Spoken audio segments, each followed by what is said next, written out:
You ever have that gut-wrenching moment when something you believed in, your family, your future, your sense of fairness, just completely falls apart? That's exactly how I felt when I stumbled onto the news that my parents planned to give my entire inheritance to my sister. Not equally split among us siblings, but almost entirely handed to her, their favorite. My name is Michael. I'm 32 years old. I've always been the responsible one in the family. I work full-time in IT, I'm independent, and I've made it a point to be there for my parents whenever they needed me. I've tried my best to maintain relationships with my siblings, even though things have always been a little tense. But this inheritance situation, it rocked me to my core. It didn't happen overnight. At first, there were little signs, a few comments here and there that didn't sit right, little glances exchanged in the background. Then one day while at my parents' house, I accidentally came across some legal papers on the kitchen counter. As I glanced at them, my stomach dropped. Those papers were a draft of their will, and it was clear. The majority of everything was going to Lisa, my younger sister. Lisa wasn't just any sister. She's the one who always got more attention, the one my parents seemed to lean on for everything, emotionally and practically. And now she was about to receive everything. The rest of us? Barely a mention. I kept thinking, why her? Why not split it fairly? What about all the years I've supported them, the sacrifices I've made? That's when everything spiraled. To really understand how this happened, I need to give you some background about my family. We're 4 siblings in total, me, Lisa, and 2 older sisters, Sarah and Jane. Growing up, our family was never perfect, but like many families, we stuck together. However, the dynamics between us were complicated. Lisa was always the baby of the family. She was the youngest, yes, but she also had this way of capturing Mom and Dad's attention like no one else could. Mom and Dad seemed to rely on her more than any of us. She was the one they called first when they needed help, the one they confided in, the one who showed up the most at their side during tough times. And honestly, Lisa was good at being there. She was outgoing, affectionate, and charming in a way that made it easy for her to be the favorite. Meanwhile, I was the responsible one. I worked hard at my job, helped around the house when I could, and tried to keep the peace among all of us siblings. Sarah and Jane had their own lives, both married with children, so they were a little more distant physically and emotionally. That favoritism, though, wasn't always obvious. It was subtle, little moments where Lisa got a bit more praise or my parents excused her from chores they expected the rest of us to do. But over the years, it added up, creating this silent tension we all felt but rarely spoke about. So when it came to inheritance, maybe it shouldn't have been a surprise that my parents' favoritism bled into their decisions about who gets what. But that didn't make it any easier to accept. The real shock came a few months ago. I was at my parents' house just doing some regular errands when I noticed a stack of papers left out on the kitchen table. Curiosity got the better of me and I glanced over the top sheet. It was a legal document, a will. At first I thought, okay, maybe they're just updating things.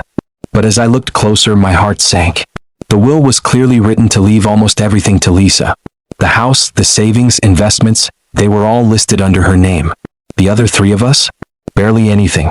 Some small cash amounts or sentimental items here and there, but nothing close to equal. I remember sitting there frozen. Felt like my whole world shifted. All those years I thought I was doing the right thing, helping out, being responsible, it suddenly felt like it didn't matter. I wanted answers, so I asked Mom and Dad about it, but their response was so cold it shocked me. They told me Lisa needed it more and had been there for them in ways the rest of us hadn't. They said it was their decision and that we should respect it. I tried to explain that I was hurt, confused, that it didn't feel fair. But it felt like I was talking to walls. They didn't want to hear it. The message was clear. Lisa was their favorite and that was final. It crushed me. I kept asking myself, why her?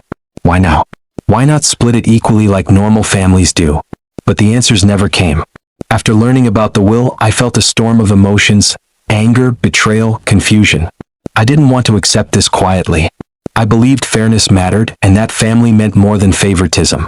So, I decided to confront my parents. I sat them down and asked again, calmly but firmly, why they made this choice. I wanted to understand. They repeated that Lisa was the one who had been there for them in ways the others hadn't. They painted a picture of Lisa as the devoted child, while implying the rest of us had been distant. But the truth? It didn't feel that way to me. I had visited, helped with bills, supported them emotionally when I could. I wasn't perfect, but I'd always been involved. Still, my words seemed to fall on deaf ears. I then reached out to my siblings, hoping to find allies. Sarah and Jane admitted they'd noticed favoritism for years but didn't expect the inheritance to be so skewed. They supported me in wanting to talk to mom and dad together. When we approached the subject as a united front, the tension grew worse. Lisa got defensive. She insisted she hadn't asked for this, that she was just doing what was expected. But the silence between us was loud. It was clear the family was fracturing. I thought about legal options, consulting lawyers, but I hesitated. Taking that step could mean burning bridges forever. Could I live with that? Was it worth the fight if it meant permanently breaking my family? In the end, no formal changes were made. The will stood as it was, and our relationships became strained, filled with unspoken hurt and distance. It was, without a doubt, one of the hardest times in my life. Feeling lost and isolated, I decided to share my story anonymously on an online forum, hoping to get some outside perspective. I wasn't sure what to expect, maybe advice, maybe judgment, but what I got was overwhelming support. People shared stories that mirrored mine, siblings feeling left out, parents showing favoritism, inheritance disputes tearing families apart. It was eye-opening to see how common this kind of situation is, and how deeply it hurts. Some people suggested legal paths to challenge unfair wills. Others offered emotional support, reminding me that my feelings were valid and that I wasn't alone. Many warned that favoritism in families often leads to long-term damage, sometimes permanent rifts. Reading those responses gave me a sense of community I hadn't felt in a long time. Even though strangers didn't know me, their empathy helped me process the anger and sadness.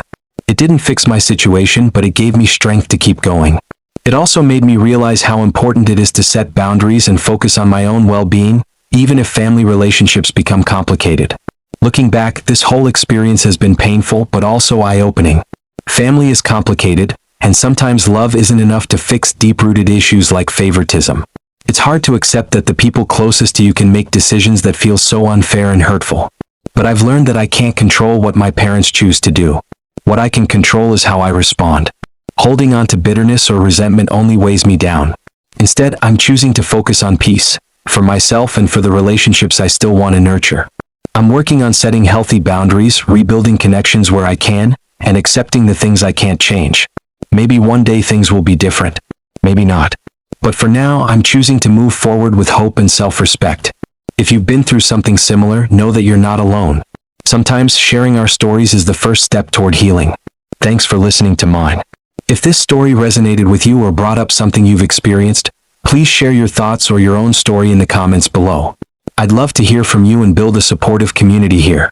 Also, if you found this video helpful, please give it a thumbs up and consider subscribing for more real-life stories and honest conversations. Thanks for watching and take care of yourselves.